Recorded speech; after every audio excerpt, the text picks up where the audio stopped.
এই দেশ নষ্ট করছে কারা? যারা কলম ধরা শিখছে তারাই দেশকে খাইছে। কথা বলেন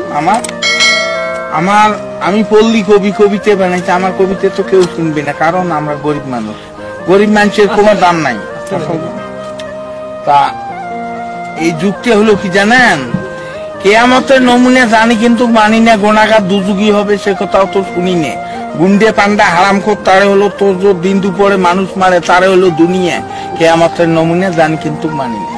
সরকারি চাকরি করে, বেতন 5,000, 50,000 টাকা মাসে খরচ দেখি তার, বাকি টাকা কেমনে আসে সে কথা আর বলি না। কেয়ামতের নমুনা জানি কিন্তু মানি না। ডিজেল ভেজাল, পেট্রোল ভেজাল, অকটেন ভেজাল, পদ্মা মেঘনা যমুনা অর্থাৎ কোম্পানি ভেজাল। কেয়ামতের নমুনা জানি কিন্তু মানি না।